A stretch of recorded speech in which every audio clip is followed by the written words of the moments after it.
ओम शांति। 17 सितंबर 2024। आज की साकार मुरली का सार। मीठे मीठे प्यारे प्यारे श्री बाबा ने, आबू वाले बाबू ने आज के महावाक्यों में हम प्यारे प्यारे बच्चों के लिए कहा, मीठे बच्चे यह राज सभी को सुनाओ कि आबू सबसे बड़ा तीर्थ है।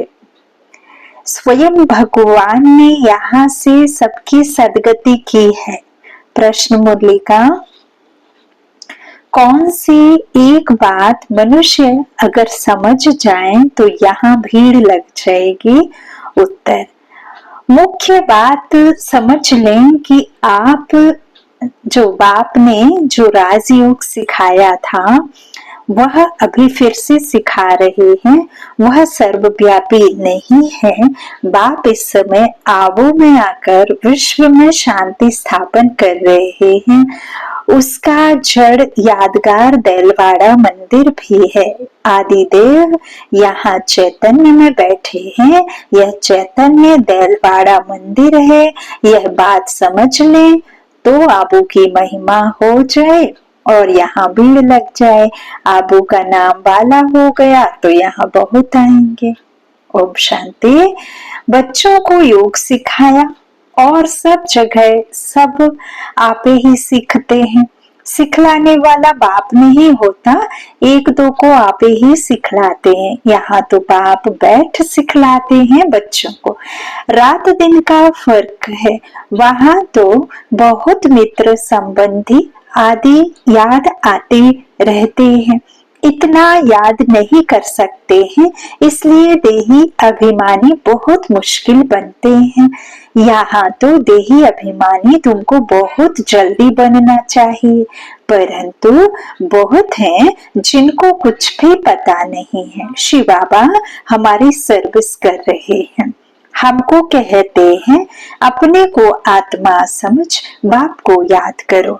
जो बाप इसमें विराजमान है, यहाँ विराजमान है, उनको याद करना पड़ता है।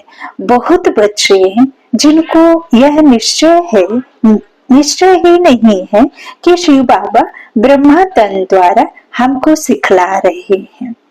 निश्चय बुद्धि विजयंती, संशय बुद्धि विंचंती। तो बाबा कहते हैं बहुत सारे बच्चों को निश्चय नहीं है कि ईश्वर इस तन में आते हैं, ब्रह्मा तन में ना। अच्छा, तो बाबा कहते हैं जैसे और लोग कहते हैं हम कैसे निश्चय करें, ऐसे यहाँ भी है। अगर पूरा निश्चय होता तो बहुत प्यार से बाप को याद करते करते अपने में बल भरते, बहुत सर्विस करते, क्योंकि सारे विश्व को पावन बनाना है ना। योग में भी कमी है तो ज्ञान में भी कमी है। सुनते तो है परंतु धारणा नहीं होती है। धारणा अगर हो तो फिर औरों को भी तो धारणा करावे। बाबा ने समझाया था, वे लोग कॉन्फ्रेंस आदि करते रहते हैं, विश्व में शांति चाहते हैं, परंतु विश्व में शांति कब थी, किस प्रकार हुई थी, वह कुछ भी नहीं जानते। बाबा कहते हैं किस प्रकार की शांति थी वही चाहिए ना। यह तो तुम बच्चे ही जानते हो। विश्व में सुख शांति की स्थापना अब हो रही है। बाबा कहते हैं अब सरकार के जो भी नियम होंगे उससे शांति नहीं, बल्कि संस्कार बदली से इस संसार में शांति आएगी, क्योंकि हमारे संस्कार ही बिगड़े हैं। अब संस्कार को सुधारने के लिए स्वयं परमात्मा आए हैं। तो जो भी अशांति के कारण है, जो दुख का कारण है, जो इस संसार में इतना कुछ कष्ट, अशांत दुखी आत्माएं हैं, उन सब का कारण समझा करके इस संसार की सफाई भी तो होनी है ना। तो बाबा कहते हैं शांति तो सिर्फ सिवाय मेरे कोई करवा ना सके। भले कितने भी गवर्नमेंट रूल रेगुलेशन चलाए, लेकिन उसका जो भी है उसका तो कोई भी असर नहीं होगा, क्योंकि जानते ही नहीं है कि अशांति क्यों है, दुखी क्यों है ना। तो बाबा कहते किस प्रकार से विश्व में शांति हो, कैसे होनी चाहिए, तो कॉन्फ्रेंस आदि बुलाते हैं। इन लक्ष्मी नारायण के राज्य में विश्व में शांति थी। तो अभी क्या है, बाबा कहते देलवाड़ा मंदिर में बाबा कहते आदिदेव भी है ना, तो सुख शांति की स्थापना अब हो रही है, बाप आया हुआ है। कैसे यह देलवाड़ा मंदिर है, आदिदेव भी है और ऊपर में विश्व में शांति का नजारा भी है। देलवाड़ा मंदिर का बाबा बहुत बता रहे हैं, कभी भी बने तो जाने का है। उसमें ऐसे दिखाते हैं, ऊपर में स्वर्ग है, फिर नीचे में सब किस में बैठे हुए हैं, चैतन्य अवस्था में बैठे हैं, और उसमें फिर आदि देव दिखाए हैं जहाँ पे तपस्या में बैठे हुए हैं। तो बाबा कहते हैं ऊपर में विश्व में शांति का नजारा भी है। कहाँ भी कॉन्फ्रेंस आदि में तुमको बुलाते हैं तो तुम पूछो विश्व में शांति किस प्रकार की चाहिए। इन लक्ष्मी नारायण के राज्य में विश्व में शांति थी, वह तो देलवाड़ा मंदिर में पूरा यादगार है। विश्व में शांति का सैंपल तो चाहिए ना। लक्ष्मी नारायण के चित्र से भी समझते नहीं है, पत्थर बुद्धि है ना, तो उन्हों को बताना चाहिए कि हम बता सकते हैं। विश्व में शांति का सैंपल एक तो यह लक्ष्मी नारायण है, और फिर इन्हों की राजधानी भी देखना चाहते हो तो वह भी देलवाड़ा मंदिर में चलकर देखो, मॉडल ही दिखाया जाएगा ना, वह चलकर आबू में देखो।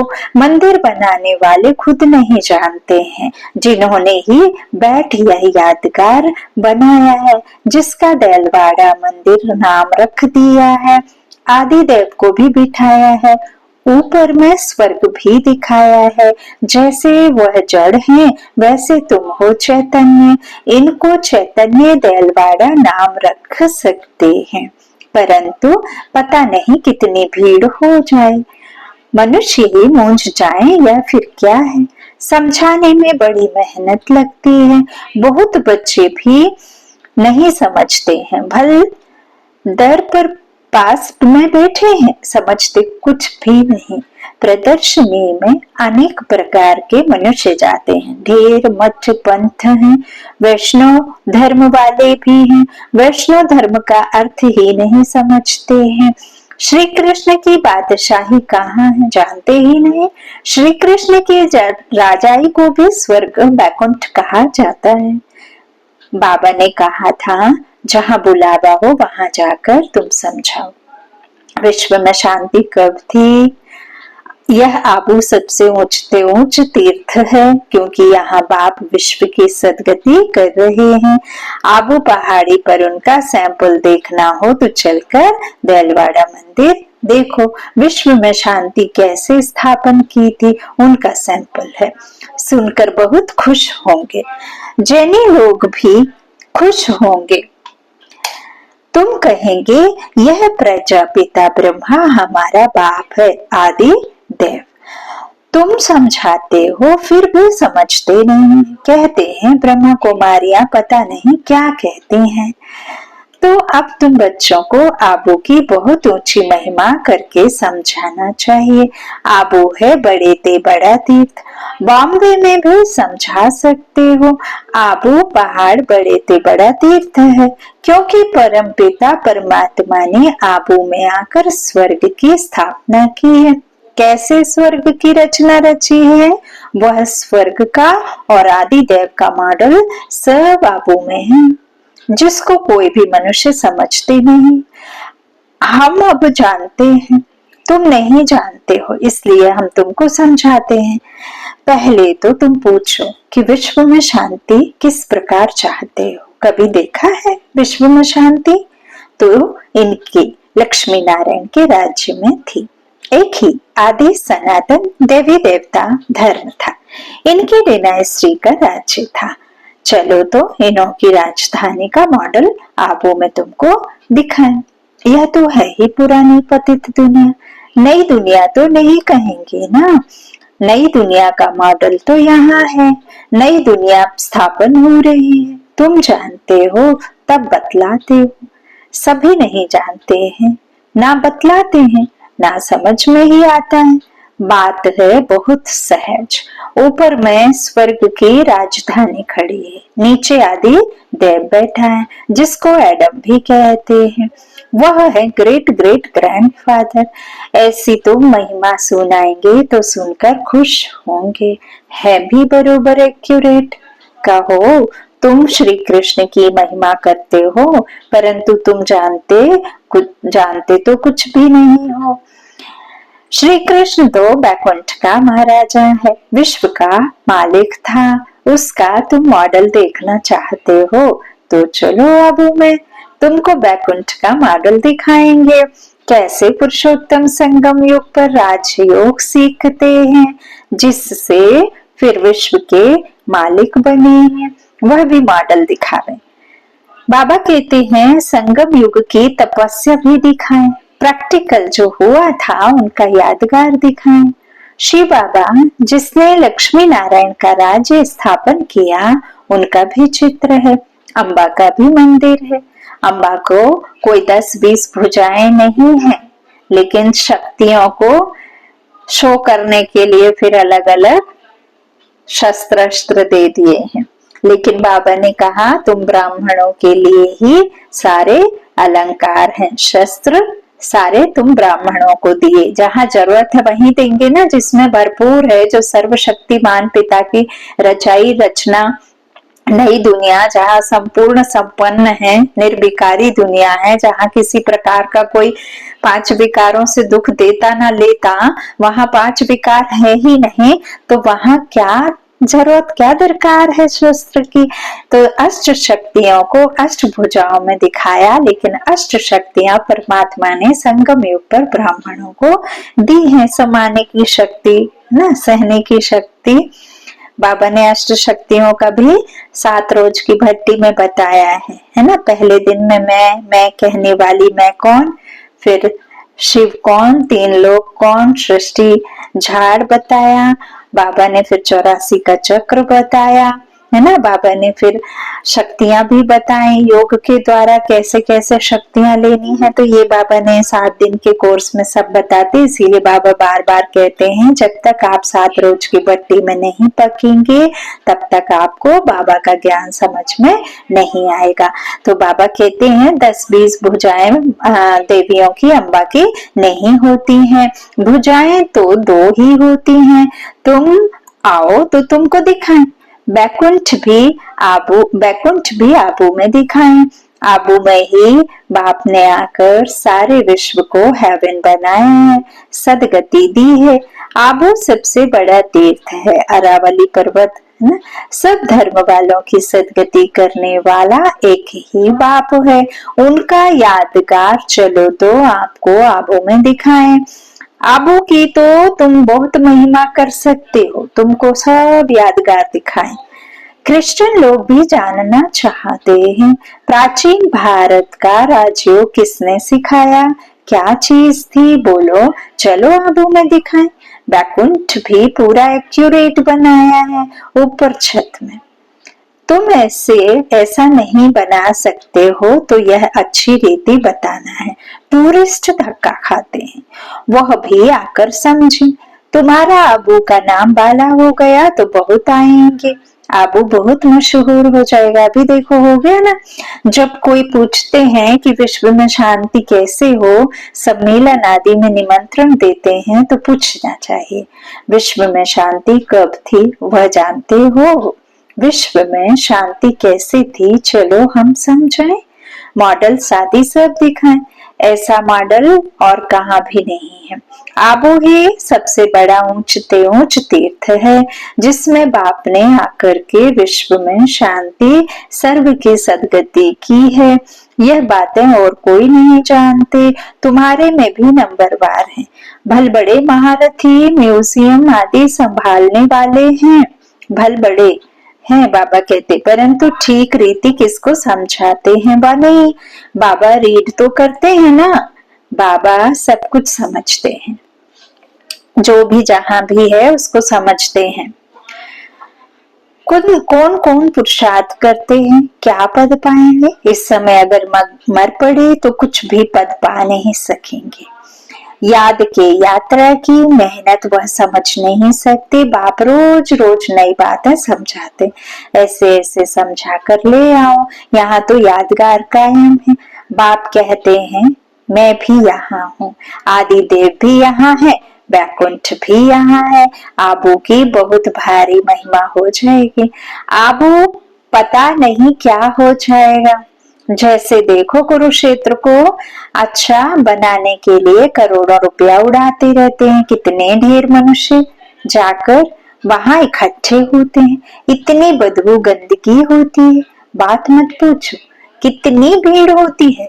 समाचार आया था कि भजन मंडली की एक बस नदी में डूब गई। यह सब दुख है ना, अकाली मृत्यु होती रहती है, वहां तो ऐसे कुछ होता ही नहीं। यह सब बातें तुम समझा सकते हो, बातचीत करने वाला बड़ा सेंसिबल चाहिए। बाप ज्ञान का पंप कर रहे हैं, बुद्धि में बिठा रहे हैं। दुनिया थोड़े ही इन बातों को समझती है। वह समझते हैं नई दुनिया का सैर करने जाते हैं।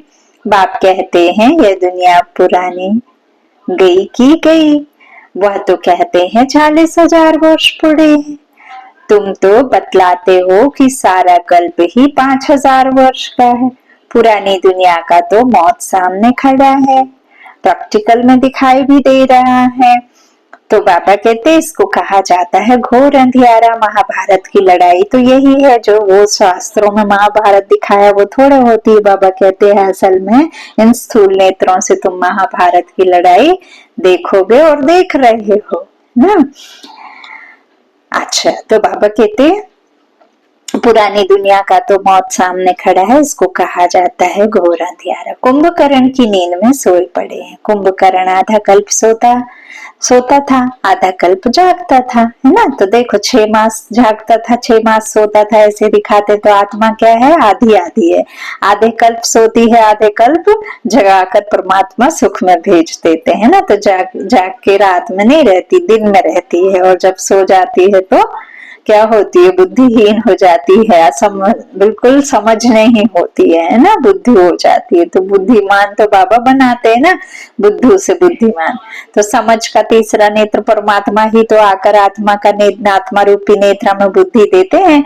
अच्छा, तो बाबा कहते हैं आधा कल्प जागता है, आधा कल्प सोता है। तुम कुंभकर्ण थे। यह खेल बड़ा वंडरफुल है। इन बातों को सब थोड़े ही समझ सकते हैं, कई तो ऐसे ही भावना में आ जाते हैं। सुनते हैं यह सब जा रहे हैं तो चल पड़ते हैं, उनको बताते हैं हम शिव बाबा पास जाते हैं। शिव बाबा स्वर्ग की स्थापना कर रहे हैं। उस बेहद के बाप को याद करने से बेहद का वर्षा मिलता है। बस तो यह भी कह देते श्री बाबा हम आपके बच्चे हैं, आपसे वर्षा जरूर लेंगे, बस बेड़ा पार है। भावना का भाड़ा देखो कितना मिलता है। भक्ति मार्ग में तो है अल्पकाल का सुख। यहाँ तुम बच्चे जानते हो बेहद के बाप से बेहद का वर्षा मिलता है। वह तो है भावना का अल्पकाल के सुख का भाड़ा। यहाँ तुमको मिला है 21 जन्मों के लिए भावना का भाड़ा। बाकी साक्षात्कार आदि में कुछ है नहीं। जैसे हम भावना रखते हैं ना, जैसे अब कान्हा में रखी, दुर्गा में रखी, दिन रात जब हम माँ अम्बे को याद करते हैं, मूर्तियों को याद करते हैं, उनकी छवि को बसा लेते हैं, तो कभी फिर कुछ ना कुछ हमें ऐसे रात की नींद में दिख जाता है। तो हमें लगता है हमें देवी ने दर्शन दिया है ना, शेर दिख गया, कुछ सफेद कुछ दिख गया, तो कहते हैं हमें साक्षात देवी दिखी। उस देवी के दिखने से ऐसा तो नहीं है आपके घर में कोई बीमारी नहीं आएगा, या किसी का शरीर नहीं छूटेगा, या किसी की जैसे ही दिखा वैसे ही दूसरे दिन बहुत विघ्न डले हुए किसी बड़े कार्य में वो कार्य बन जाएगा, ऐसे तो नहीं है ना। तो बाबा ने उसे अल्पकाल का भावना का भाड़ा मिल जाता है। बाबा कहते हैं तो बाकी साक्षात्कार आदि में कुछ है नहीं। कोई कहते हैं साक्षात्कार हो तब बाबा समझ जाते हैं, कुछ भी समझा नहीं है, क्योंकि बाबा कहते बिंदु तो खसक जाएगी, बिंदी कितनी छोटी सी है, बिंदी का साक्षात्कार कैसे करोगे। हाँ, किसी किसी को फिर ब्रह्मा बाबा जरूर दिख जाते हैं ना, तो ब्रह्मा बाबा में कहीं किसी को कृष्ण भी दिखते हैं। तो बाबा इस तरह बैठ बच्चों को समझाते हैं कि तब बाबा समझ जाते हैं कुछ भी समझा नहीं है, साक्षात्कार करना है तो जाकर नौदा भक्ति करो, उससे कुछ मिलता नहीं है करके दूसरे जन्म में कुछ अच्छा बन पड़ेंगे, स्कूल कॉलेज खोलेंगे तो अच्छी बुद्धि मिल जाएगी, अच्छे घर में, जैसे हमके कोई बहुत ज्यादा दान करते तो अच्छे घर में पहुंच जाएंगे, ऐसे है ना। लेकिन एक जन्म के लिए ना, फिर दूसरे जन्म में फिर वही दूसरे घर, दूसरा माता पिता, दूसरा माँ, सब है ना, नाम फेम शान सब बदल जाती है, माता पिता भी बदल जाते। तो ऐसे ही बाबा कहते हैं कि साक्षात करना है तो फिर साक्षात्कार के लिए भक्ति में जाओ करके बाबा कहते दूसरे जन्म में अच्छा बन पड़ेंगे, अच्छा भक्त होगा तो अच्छा जन्म मिलेगा। यह तो बात ही न्यारी है। यह पुरानी दुनिया बदल रही है, बाप है ही दुनिया बदलने वाला। यादगार खड़ा है ना, बहुत पुराना मंदिर है, कुछ टूटता करता है तो फिर मरम्मत कराते रहते हैं, परंतु वह शोभा तो कम हो ही जाती है। यह तो सब विनाशी चीजें हैं, तो बाप समझाते बच्चे, एक तो अपने कल्याण के लिए अपने को आत्मा समझ बाप को याद करो तो विकर्म विनाश हो। पढ़ाई की बात है, बाकी यह जो मथुरा में मधुबन कुंज गली आदि बैठ बनाया है वह कुछ भी नहीं है, कुछ भी है नहीं, ना कोई गोप गोपियों का खेल है। यह समझाने में बड़ी मेहनत करनी पड़ती है, एक एक पॉइंट अच्छी रीति बैठ समझाओ। कॉन्फ्रेंस आदि में भी चाहिए योग वाला, तलवार में जौहर नहीं होगा, किसको तीर लगेगा नहीं। तब बाप भी कहते हैं अभी देरी है, अभी मान लें कि परमात्मा सर्वव्यापी नहीं है तो भीड़ लग जाए, परंतु अभी टाइम नहीं है। एक बात मुख्य समझ जाएं कि राजयोग बाप ने सिखाया था, जो इस समय सिखला रहे हैं, इसके बदले नाम उसका डाल दिया है जो कि अभी सांवरा है। कितनी बड़ी भूल है, इससे ही तुम्हारा बेड़ा डूब गया है। बाबा कहते हैं, अब बाप समझाते हैं, यह पढ़ाई सोर्स ऑफ इनकम है। स्वयं बाप मनुष्य को देवता बनाने के लिए पढ़ाने आते हैं, इसमें पवित्र भी जरूर बनना है, दैवी गुण भी धारण करने हैं, नंबरवार तो होते ही है, जो भी सेंटर्स हैं सब नंबरवार हैं। यह सारी राजधानी स्थापन हो रही है, मासी का घर थोड़े ही है। बोलो, स्वर्ग कहा जाता है सतयुग को, परंतु वहां का राज्य कैसे चलता है, देवताओं का झुंड देखना हो तो चलो आबू, और कोई ऐसी जगह है नहीं जहाँ ऐसे छत में राजाई दिखाई हो। भला अजमेर में स्वर्ग का मॉडल है, परंतु वह और बात है, यहाँ तो आदिदेव भी है ना। सतयुग किसने और कैसे स्थापन किया, यह तो एक्यूरेट यादगार है। अभी हम चैतन्य देलवाड़ा नाम लिख नहीं सकते हैं, जब मनुष्य खुद समझ जाएंगे तो आप ही कहेंगे कि तुम लिखो, अभी नहीं। अभी तो देखो, थोड़ी बात में ही क्या कर देते हैं, क्रोधी बहुत होते हैं। देह अभिमान है ना, देही अभिमानी तो कोई हो ना सके सिवाय तुम बच्चों के। पुरुषार्थ करना है, ऐसे नहीं कि जो नसीब में होगा पुरुषार्थ ही, ऐसे नहीं कहेंगे, वह तो पुरुषार्थ करते रहेंगे, फिर जब फेल होते हैं तब कहते हैं तकदीर में जो था। अच्छा मीठे मीठे सिक्के लधे बच्चों प्रति माता पिता बाप दादा का याद प्यार और गुड मॉर्निंग। रूहानी बाप की रूहानी बच्चों को नमस्ते। हम रूहानी बच्चों की रूहानी माता पिता बाप दादा को याद प्यार और गुड मॉर्निंग। धारणा के लिए मुख्य सार है, पहला बाबा ने कहा देही अभिमानी बनने का पूरा पूरा पुरुषार्थ करना है, ऐसे कभी नहीं सोचना है कि जो नसीब में होगा सेंसिबल बनना है। दूसरा, ज्ञान सुनकर उसे स्वरूप में लाना है, याद का जौहर धारण कर फिर सेवा करनी है, सबको आबू महान तीर्थ की महिमा सुनानी है। वरदान, एक बाबा शब्द की स्मृति से याद और सेवा में रहने वाले सच्चे योगी सच्चे सेवाधारी भव। एक बाबा शब्द की स्मृति से याद और सेवा में रहने वाले सच्चे योगी सच्चे सेवाधारी भव।